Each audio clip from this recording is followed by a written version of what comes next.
Alright, this video is going to cover the settings portion of your dashboard. We're only going to talk about 3 tabs in this settings area. Remember, we're just trying to get y'all to a point where you feel comfortable getting started, and then that we can always go back and add more when you feel ready.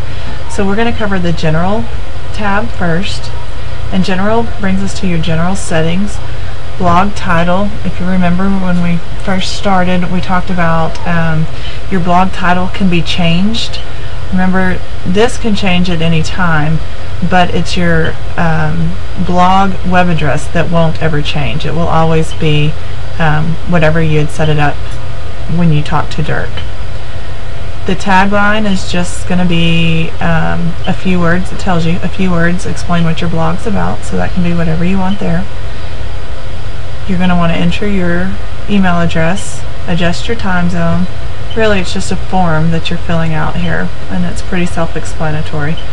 How do you want your date to look? What time do you want to use? And then you get to determine whether your week starts on Sunday or Monday or wherever you want it to. So you'll set your settings there, and then you'll click Save Your Changes. Discussion is going to be the next tab that we talk about. And on your discussion settings, really what I want you to check is just to make sure that your settings are the same as the settings that we have here. As we're just getting started, the default settings or the ones that are already automatically marked are going to be your best choices for now. So the first 3 should be checked. Allow people to post comments on the article. You want people to be able to post comments. That's the whole point of the blog. And we will talk about some privacy settings here in just a second, so you have some control over people's comments.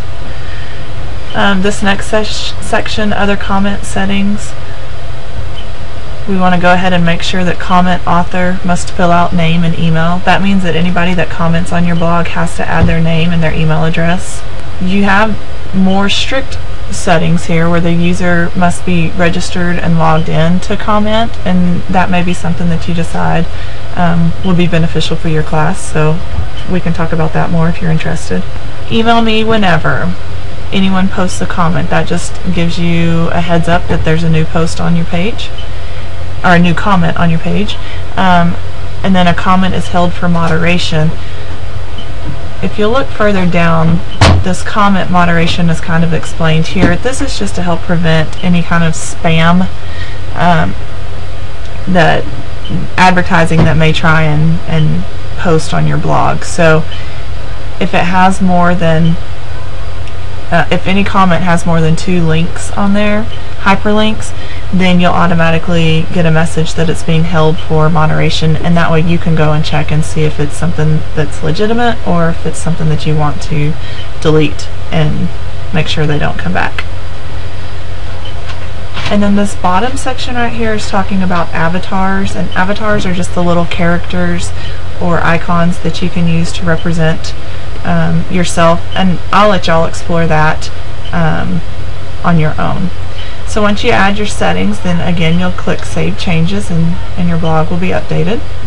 The last tab that we're going to talk about under settings is privacy, and again it's very simple. You'll just read your options here. I would like my blog to be visible to everyone, including search engines. So if somebody searched your blog title on Google, do you want it to come up or not?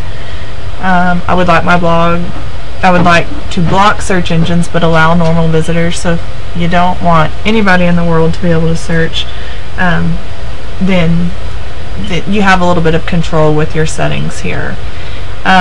All the way to the point where if you don't want anybody to see your blog except for yourself or anybody that you set as an administrator, then you can mark this last option. And we're headed towards users in the next video, but you can identify your students as registered users where they're the only ones that may be able to see your blog. So again, you have control over who can and who cannot see your blog. And then again, press your Save Changes.